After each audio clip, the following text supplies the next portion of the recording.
Sobre a aplicação da terceira dose da Covid-19, vamos conversar agora ao vivo com o presidente da Sociedade Brasileira de Imunizações, o doutor Juarez Cunha, que gentilmente conversa comigo e com a Tainá Falcão também. Doutor, boa tarde, bem-vindo. Boa tarde, Roberto e Tainá, é um prazer estar aí com vocês no Visão. Doutor, muitas pessoas e idosos têm dúvidas sobre os estudos em relação à aplicação da terceira dose nesses grupos específicos, mas a verdade é que essa estratégia, do reforço já é bastante conhecida pela medicina, pela própria imunologia. Qual é a sua avaliação sobre esse reforço que está sendo feito em São Paulo, num primeiro momento, utilizando inclusive todas as vacinas disponíveis? Bem, Roberto, acho que o primeiro aspecto importante é exatamente comentarmos que isso que foi observado com essa população, de pessoas com mais idade e imunossuprimidos, de ter uma resposta menor às vacinas, já era uma observação que a gente tinha com outras vacinas. Então, isso não é uma novidade, de ter uma resposta menor, Então, quando eu comparo um adulto jovem com um idoso, de mais de 70, 80 anos, a resposta às vacinas ela é completamente diferente. E o imunossuprimido também entra nessa mesma situação. A partir do momento que a gente tem dados da literatura mostrando que isso também acontece com as vacinas Covid, independente de qual vacina Covid, isso acontece, então vem essa necessidade de melhorar essa proteção para os grupos que são exatamente aqueles os mais vulneráveis em relação a essa doença. Daí surge a necessidade ou a recomendação de fazermos uma terceira dose. Bom, doutor Juarez, a Tainá Falcão aqui falando, eu quero continuar sobre esse último ponto levantado pela Roberta Russo a respeito das vacinas que estão sendo utilizadas, até de uma forma desorganizada pelo Brasil. As campanhas da terceira dose em alguns estados começaram antes do que o recomendado pelo Ministério da Saúde e em algum desses estados sem priorizar a orientação do Ministério também de utilizar a vacina da Pfizer. A gente conversou ontem com dois colegas seus, a Ana Maria Caetano e o Júlio Crodas, e eles dois concordaram que não seria o caso, porque não existe base científica ainda que comprove a eficácia da Coronavac como uma dose de reforço. Eu quero saber se o senhor concorda com essa afirmativa dos seus colegas e se não seria o caso, surgiu essa dúvida até na entrevista de ontem, de utilizar a Coronavac, por exemplo, para vacinar os profissionais de saúde que ainda não entraram nessa leva da dose de reforço. Bem, Tainá, o que nós já temos de artigos e de estudos publicados, como eu falei antes, para qualquer vacina a gente tem uma queda na proteção e também uma preocupação que também se soma a isso é a presença da variante Delta, que a gente sabe que responde de forma pior ainda também a qualquer vacina, mas os estudos têm demonstrado que sim, em determinadas populações nós temos uma resposta imune melhor a determinadas vacinas, Então, por isso que a recomendação do Ministério inicia com o uso preferencial da vacina Pfizer para esse grupo, porque esse grupo responde um pouco melhor a essas vacinas. E responder um pouco melhor, dar um pouco mais de proteção para um grupo que a gente sabe que é vulnerável é fundamental, Agora, concordo contigo, a logística também fica muito comprometida a partir do momento que tenha um anúncio do Ministério da Saúde que isso começaria a partir do dia 15, de setembro, daí alguns estados antecipam o esquema e lembrar que a partir do momento que os estados modificam a orientação que está sendo dada pelo Ministério da Saúde, também isso vai atrapalhar a própria logística de distribuição dos imunobiológicos. Por exemplo, o grupo de adolescentes, que também em vários locais estão vacinando com comorbidade, alguns já mesmo sem comorbidade, só pode usar a vacina da Pfizer. Então, nós temos vários problemas aí que infelizmente, por não ser centralizada, essas decisões não serem centralizadas, acabam afetando.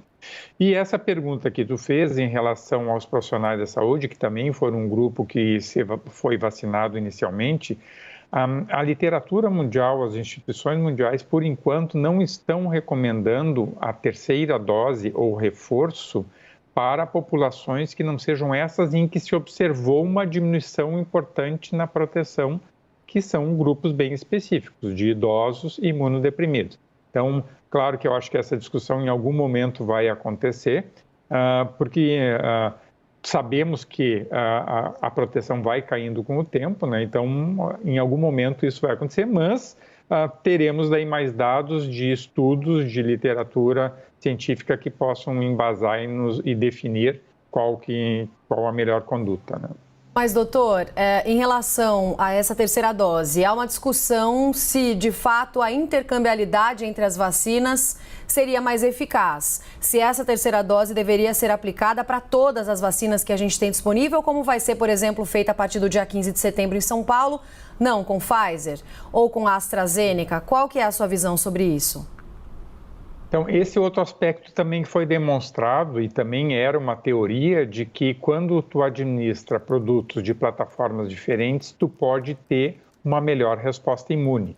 Então, isso nós já temos comprovado com a vacina tanto Pfizer quanto AstraZeneca, tanto iniciando com uma ou terminando com a outra, né? Então, para esses produtos que a gente já teve estudos de vacinação heteróloga, que a gente chama de produtos diferentes, com primeira e segunda dose, houve uma melhor proteção com a segunda dose diferente da primeira. Então, se aposta também, né, que essa intercambiabilidade vai oferecer também uma melhor resposta nesses grupos que vão receber essa terceira dose. Quando a gente fala da intercambiabilidade, a gente pode incluir a Coronavac nesse rol? Esse é um dos grandes problemas que a gente tem, né? Porque os estudos até agora divulgados, nenhum deles inclui a Coronavac. Nós temos vários estudos que estão sendo realizados, inclusive aqui no Brasil, com todas essas possibilidades. Quem recebeu Coronavac está fazendo uma terceira Coronavac, né? As duas Coronavac e uma terceira, ou quem recebeu no esquema inicial as duas Coronavac está fazendo como terceira dose de outros produtores. Então, tem estudo com todos, com Pfizer, com AstraZeneca e com Janssen. Então, provavelmente, eu acho que a curto prazo teremos já resultados, né, que nos embasem melhor nas decisões, né? Sim, e doutora, a gente está falando de aplicação da terceira dose quando a gente se refere a grupos específicos, no caso dos idosos e imunossuprimidos também. Mas se a gente fala de reforço, aí a gente estaria pensando na população no geral. Já há algum indício, alguma evidência de que esse reforço deve ser necessário para todas as pessoas vacinadas em determinado período de tempo? É importante essa tua pergunta, Roberta, até porque eu acho que, no meu ponto de vista, é bem diferente uma decisão de uma terceira dose e um reforço, né? A terceira dose, por exemplo, vou dar um exemplo para a gente poder ver mais tranquilo assim. Hepatite B é uma vacina que é aplicada em 3 doses. No imunodeprimido, ela tem que ser aplicada em 4 doses com a dose dobrada. O esquema é diferente porque o imunodeprimido responde menos. Então, essa terceira dose, no meu ponto de vista, que está sendo dada para o idoso e para o imunodeprimido, ela não é um reforço. Ela faz parte do esquema porque a resposta não foi aquela que a gente gostaria. Agora, a necessidade de reforço ou a necessidade de repetição anual, por enquanto, a gente ainda não tem a resposta. Talvez venha a ser necessário, talvez a gente tenha que ter mudança na composição da vacina para poder acompanhar as variantes que vão surgindo, que assim como a gente teve várias que já surgiram, inclusive aqui no Brasil, que a gente teve a nossa variante Gama e depois tem a Delta, outras variantes vão surgir e a gente não sabe ainda como vai ser a resposta imune das pessoas com outras variantes aparecendo. Então, ainda tem muitas respostas que a gente não tem certeza ainda para poder afirmar nesse momento, né? Dentre essas dúvidas, a gente também se pergunta, já foi sinalizado pelo Ministério da Saúde, mas ainda depende de confirmação, sobre a dose anual, né, de se manter a vacinação anualmente. Cientistas falam que muito provavelmente isso acontece. Já é uma certeza? Já é um consenso na ciência, doutor? Ainda não é uma certeza, né? Até porque o que a gente também espera, né, Tainá, é que nós temos vacinas com plataformas diferentes, com respostas imunes diferentes do que a gente estava acostumado até recentemente. Então, muito disso nós vamos aprender com o tempo, né? E como eu tinha falado antes, né, a gente já tinha essa observação de diminuição de eficácia em variantes que vão aparecendo. Então, a Delta, ela é uma variante mais transmissível e, ao mesmo tempo, para todas as vacinas, a proteção é menor.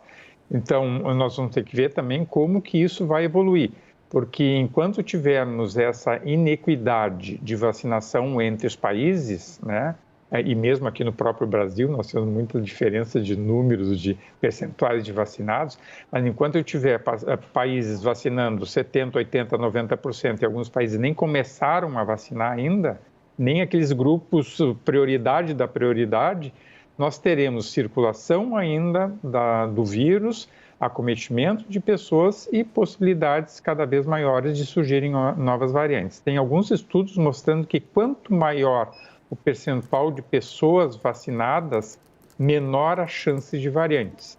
Mas, como eu falei antes, nós temos países que nem começaram ainda a vacinar. Então, isso também é um outro questionamento até ético quando a gente fala em terceira dose, né?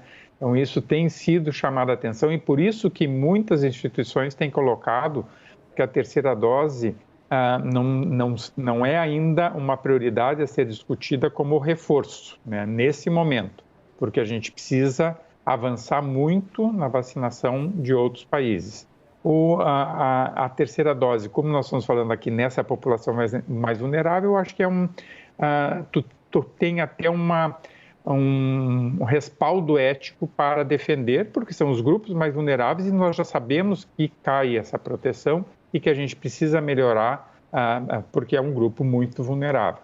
Mas aquela população que foi vacinada e que talvez tenha que receber um reforço daqui a um ano, nós vamos ter que ver o que vai estar acontecendo daqui a um ano e também vamos ter que ver qual vai ser a situação dos outros países, né? São muitas questões para equilibrar. Doutor Juarez Cunha, presidente da Sociedade Brasileira de Imunizações. Doutor, obrigada pela entrevista. Até uma próxima. Bom feriado. Eu que agradeço. Um abraço para vocês. Roberto, Tainá, foi um prazer ter falado com o pessoal da CNN e quem está nos assistindo.